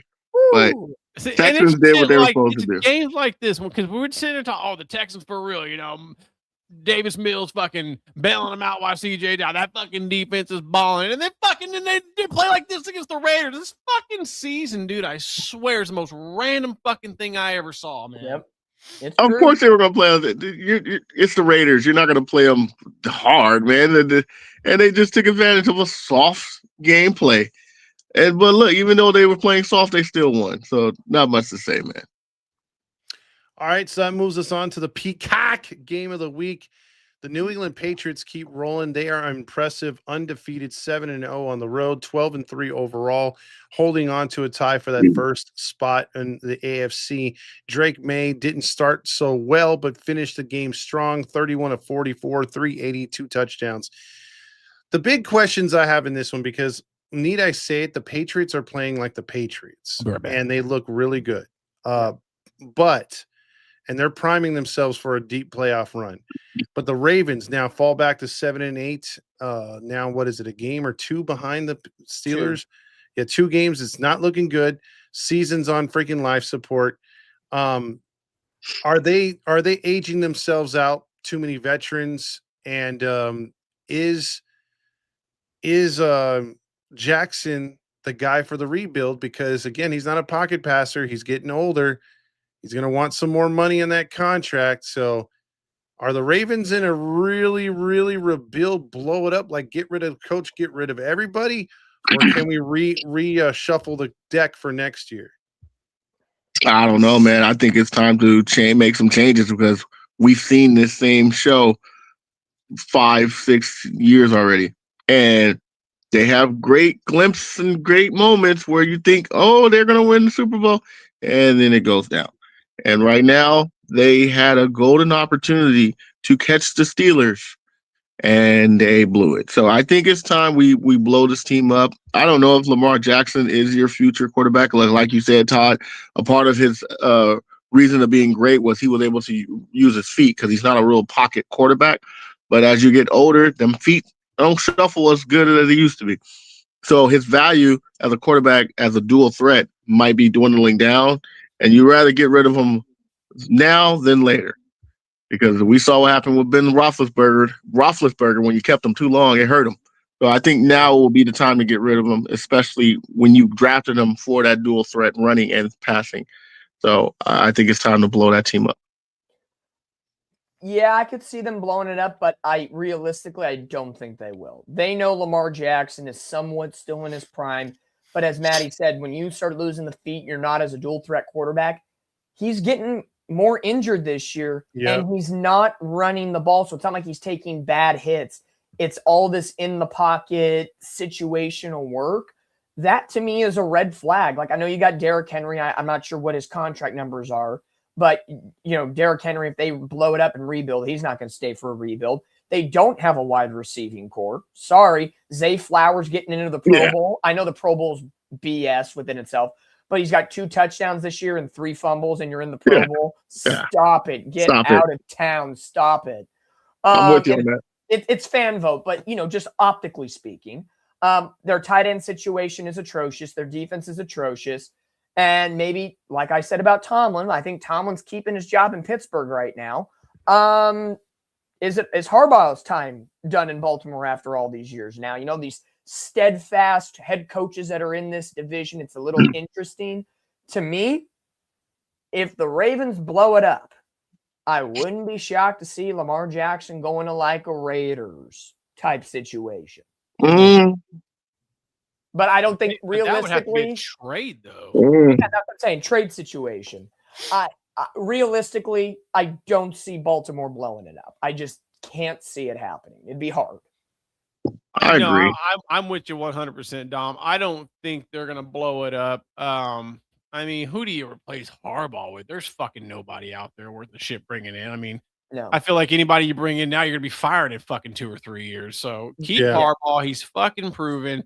What I see the Ravens doing is maybe trying to patch a few areas in free agency, and I think one of those areas is going to be wide receiver. I think either they're going to go try hard, maybe trade for a Justin Jefferson, or go to the and I wouldn't say, I guess draft pick wise, cheaper route would just be go fucking sign Tyreek Hill when Miami releases him. But I think that's the route they're going to go. I think they got to they really got to do something with that defense. So look to the draft for defense, free agency for wide receiver, but I definitely don't think they're going to blow it up.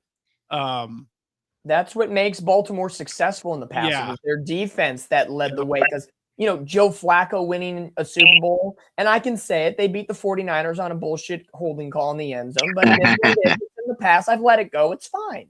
But the defense has always been the calling card for the Baltimore Ravens, right? Terrell Suggs, Ray Lewis, the upfront pressure that they had.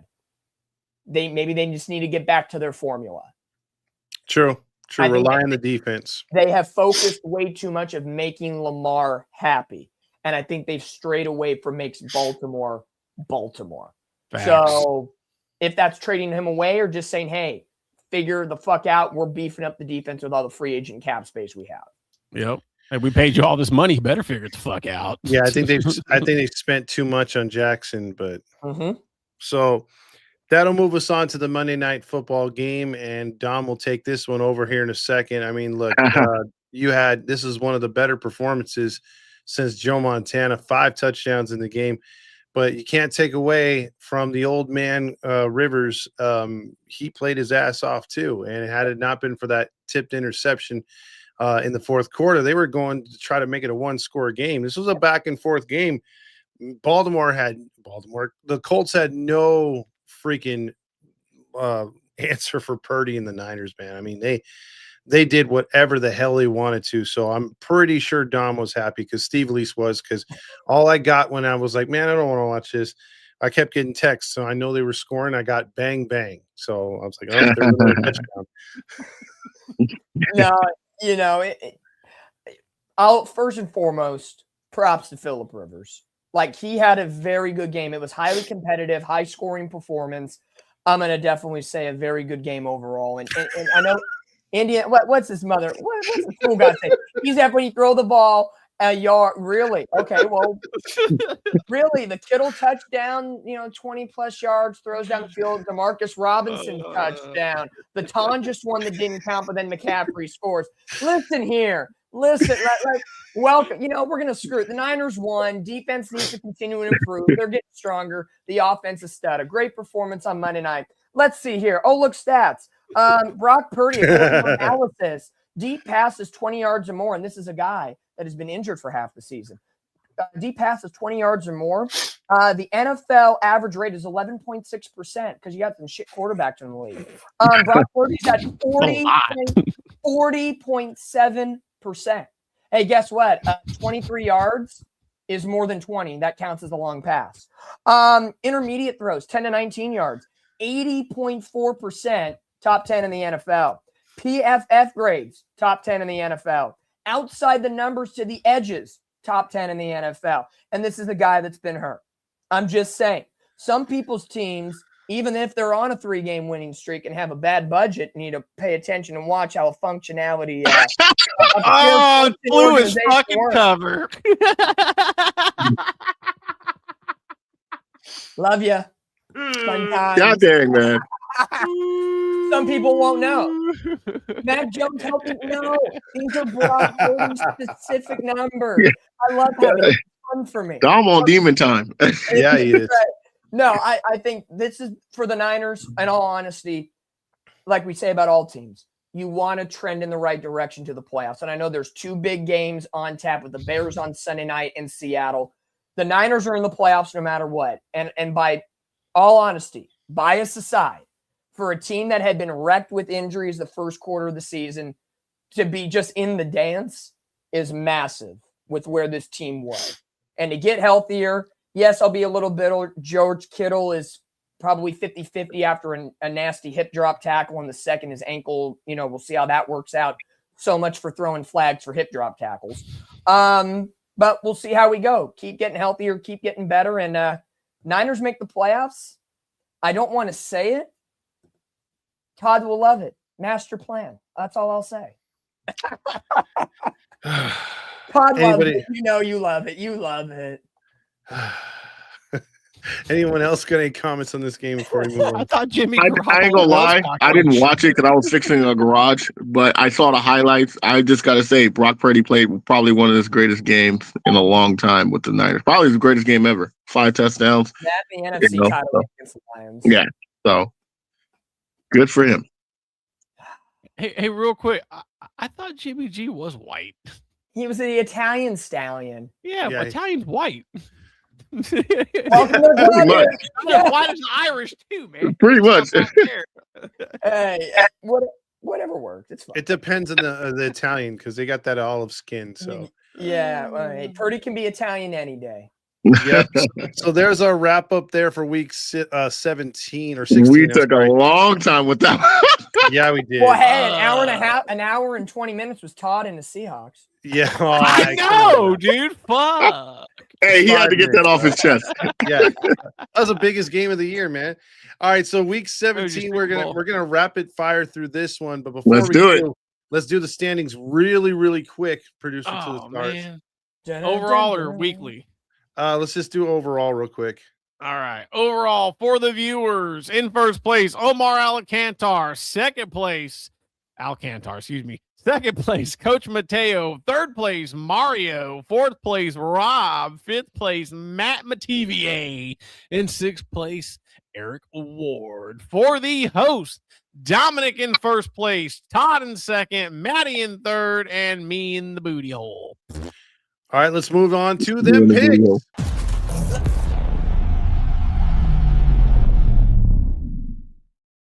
And this week's picks are going to start off with a triple header on Netflix, or at least 2 on Netflix, 1 on Prime Video. All the games are asked. Let's just be real. Cowboys Commanders, 48 degrees, $57 is your lowest ticket. Dallas is a 7-point favorite.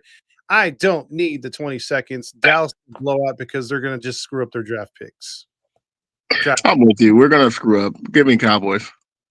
Yep, give me Cowboys. I'll take 5 extra seconds. I have not been paid off by the Garoppolo, but as they always say, never take sides against the family. Teammate says tie. Cowboys. All right, Cowboys. Cowboys right there. Next game, Vikings, Lions. Vikings don't have McCarthy. Lions are eliminated, right? So They still have a they're- chance. No, Lions have a chance. They got to win out. Packers. They got to win out. Yeah. Yeah, Lions are 7.5-point favorites. Tickets going as low as $79. Lions. Lions. Give me those Lions. Lions. All I'm about right. to say, right? The prime game is Broncos Chiefs. Oh, And again, God. Chiefs are on their third string quarterback. They're at home. Look for that place to be half empty. Can we all say it at the same time? Yeah, we can. 13.5-point favorites, Broncos. Are we going with those favorites? Broncos. Chiefs lose. 1, 2, 3. Broncos. All right, so that'll move us on to December 27th. We have 2 Saturday games. The first one is a damn good one, possibly a playoff preview. Texans 10-5 versus the Chargers 11-4. Chargers are 2.5-point favorite. Tickets going as low as $75. Why? Because it's the Chargers and a team that nobody wants. With that being said, I like the Texans on the road in this one, dude, to beat them Jekyll and Hyde Chargers. I'm with you on this one. I think that defense prevailed. Give me the Texans to beat the Chargers so I can brag to Rally Chris. You never know what Chargers team you're going to get. I think Houston saved themselves a little bit against the Raiders. Give me the Texans on the road. Randy? He's an island boy. I feel Texans. Oh, Ooh. Texans. All right. Okay. Clean sweep. Now to the Peacock. Game of the week on Saturday night. Temperatures are going to be 37 degrees and cloudy. Chance of some precipitation. Ravens come to town to take on them Packers. Packers are a 3-point favorite. Tickets going as low as $137. I'm going to be quick with this one. Give me Jordan Love and the Packers, man. The Ravens are cooked, bro, and the Packers desperately need this win. I think they both desperately need this win. So one of the teams going to be more desperate. You said it's in Lambeau, right? Yes. Oh, yeah, give me the Packers. Yeah, give me the Packers. They're going to watch the Lions on Christmas Day, and they're going to know what their fate is at that point. Packers. Dom, you're going to be mad at that last comment right there. Yeah, you are. Oh, my God. No. All right, so moving on to Sunday scrimmage. The first scrimmage is going to be the Bengals hosting the Recards. Tickets going as low as $11. $11. Cincinnati, for some reason, is only a 7-point favorite, dude. This is a scrimmage game. If you are in the fantasy playoffs and you have any offensive Bengals on your team, play them. Bengals all the way in this one.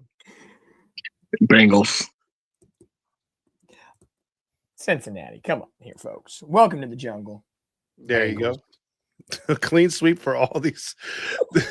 Now we're moving on to a 10 o'clock game. It's the competitive time of year. Yes. The Steelers go into Cleveland to take on Barack Obama and the Browns. Tickets going as low as $63. Pittsburgh is a 3-point favorite. This is a little dicey. Can Barack beat the mighty Steelers and Tomlin? Ooh, I think it's going to be really close, but I'm going to go with the Steelers. I can't pick the number 44 right now. Now listen, I'm going to give my best Barack Obama impression. I think Barack and the Browns might do something here, but I can't pick my Browns, so I'm going to go with the steel wheel in this one. Give me the Steelers. Ooh, this one actually is a very good game. I think Cleveland's defense might, Myles Garrett sacking Aaron Rodgers a couple of times. I think this could be an ugly game where it's like 16-13, one of those kind of games. Give me Pittsburgh because, again, they're going to know their fate on the night before when the Ravens play the Packers. Mm-hmm. That part.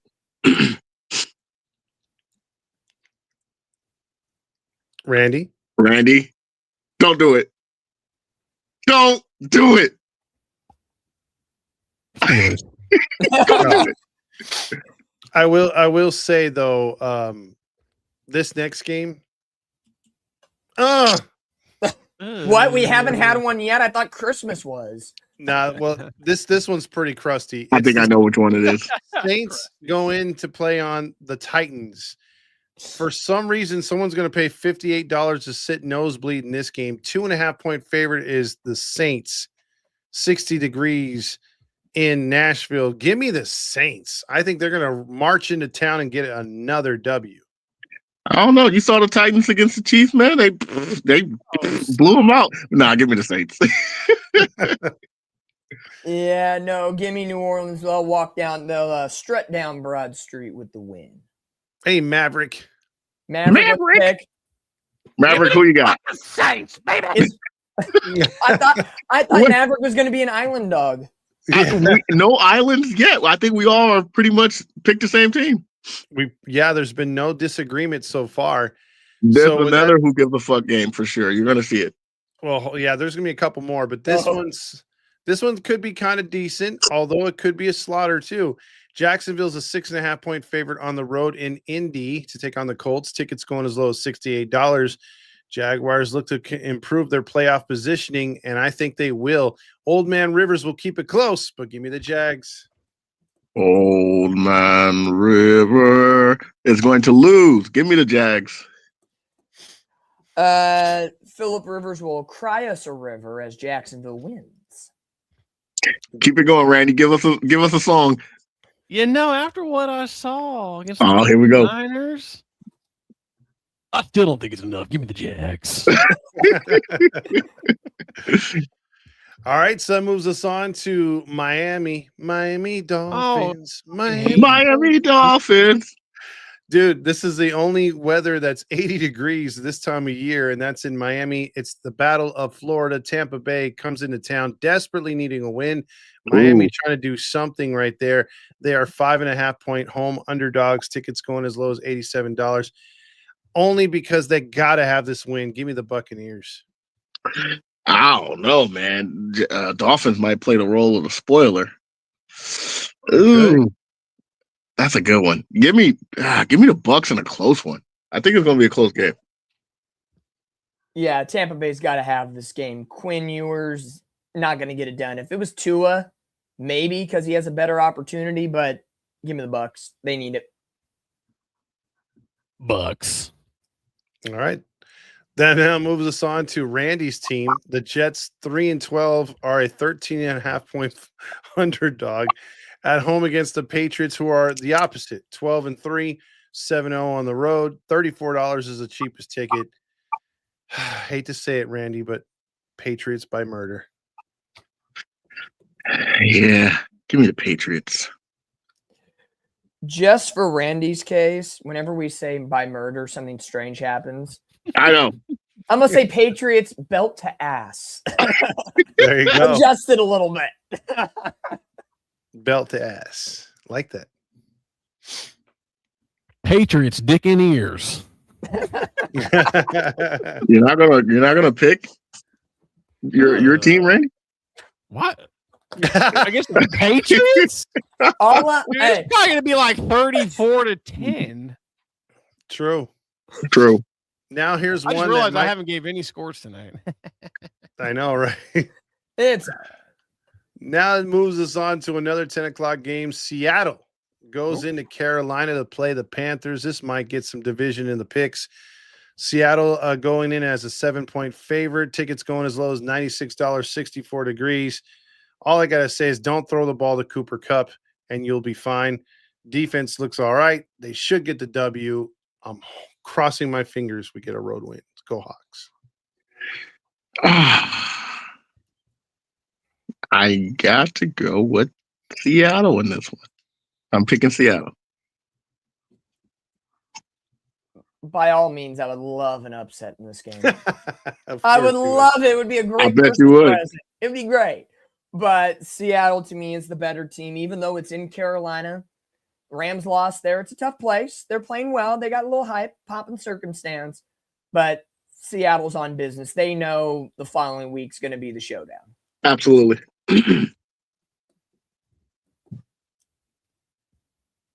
No, Randy. Per kitty.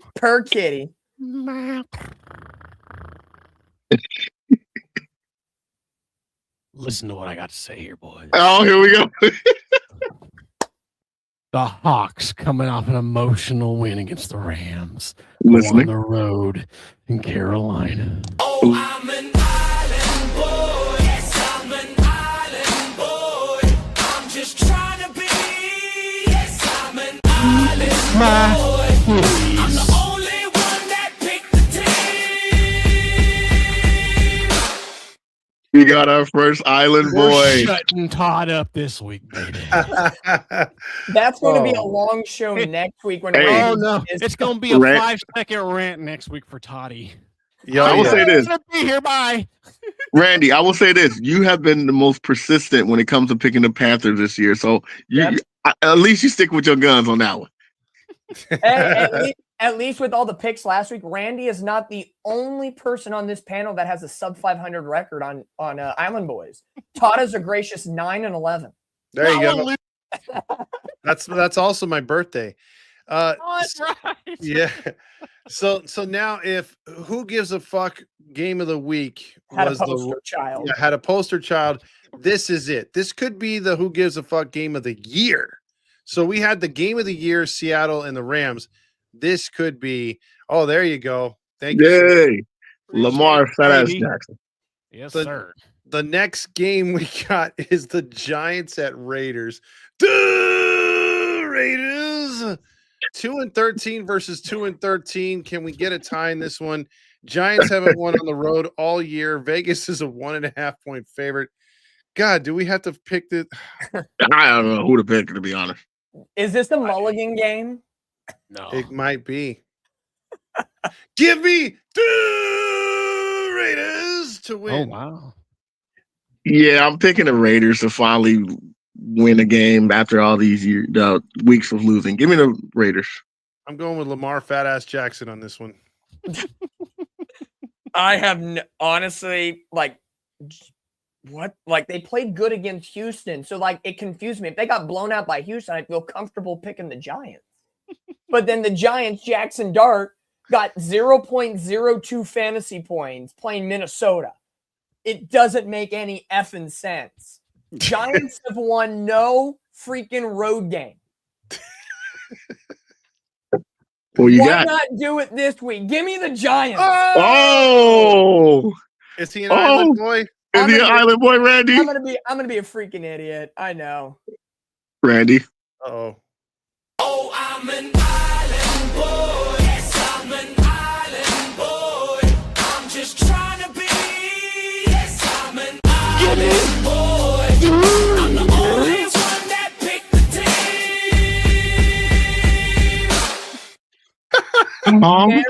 What a cutie.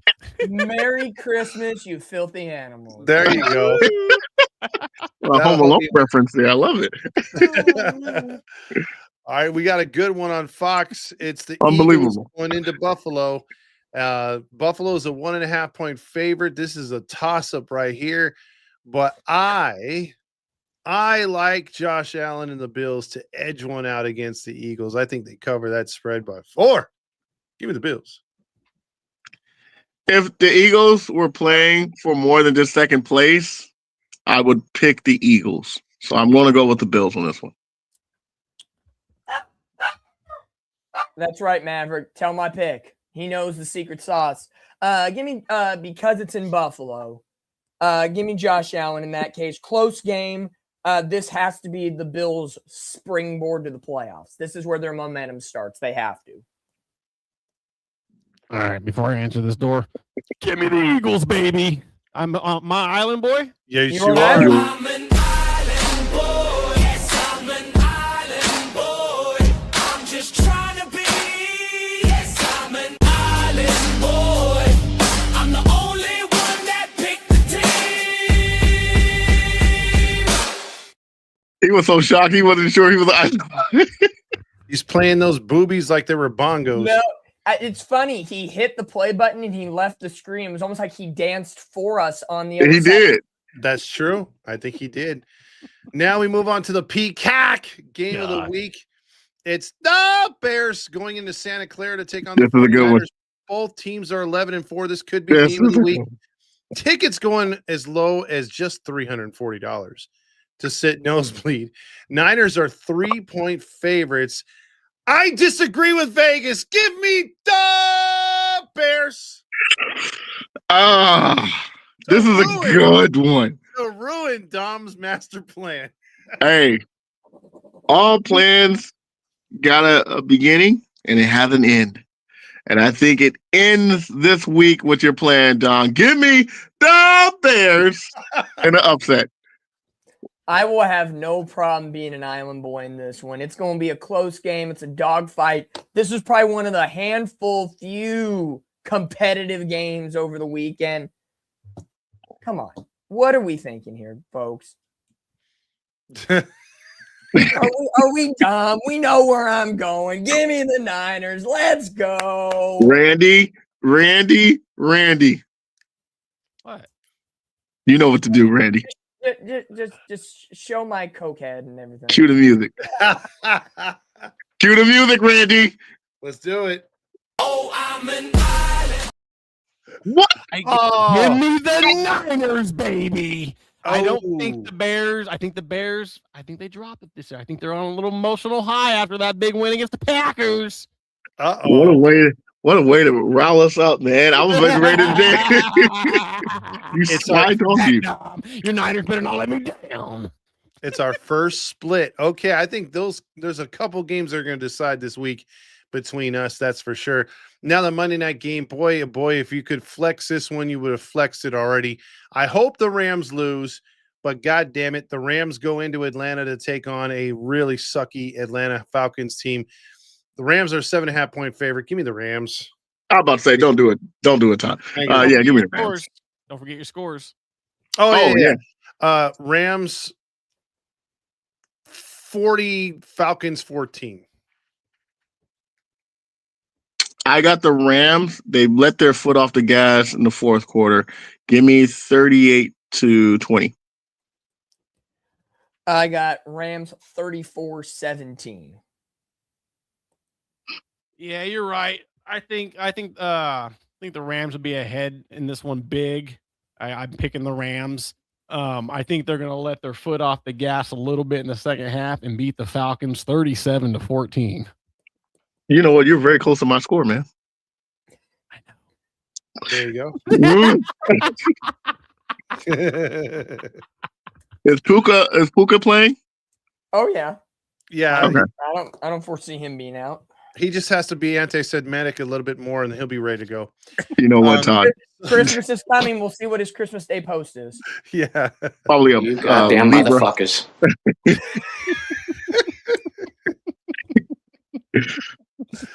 Oh my God! Wow. Backups. Oh, my bad. Oh, Fucking Todd, damn it. all Hey, right. So as always, the Rams taking the 49ers, sloppy seconds. oh wow. Dang. All right. So with that being said, everybody, I'm gonna sign off my side here. My final thought is, how does that Rams loss taste? Huh, Rams fans? You guys like that? Ooh, Todd, you still doing it, aren't you? You go twirl at Disneyland. I know you like that Seahawk in your mouth, and yeah, we got that dub. You're dirty. I swear to Cover that God, division, when Todd wins, you would not hear the end of it until he says, "I'm done talking about it." Oh, I saw it all when I saw the twirl at Disneyland. I'm like, oh, you fucking asshole. Oh, he's letting y'all Rams fans Fucking have it. asshole. I laughed so hard and hated you at the same fucking time. I'm so pissed off in that game. Oh my goodness gracious! Todd, you got a bet with Mateo? Oh, we'll talk about that next week. We'll get Let's do it. Oh, My okay. final word. Does it involve me get to do something? Yeah. Go ahead, Matt. My final word is thank you guys for watching and commenting. And we enjoy all of you guys watching us. And thank you for the new fans that supports us and all old fans that support us. Thank you. Absolutely wishing everybody happy holidays, Merry Christmas. Enjoy it with your family, your friends. Tell everybody about the show and remind everybody that this is the only team that matters. Don't do that. Don't It's going to be great. Stay humble, stay happy. Go Niners. Faithful to the Bay. Everything they said. Later, bitches.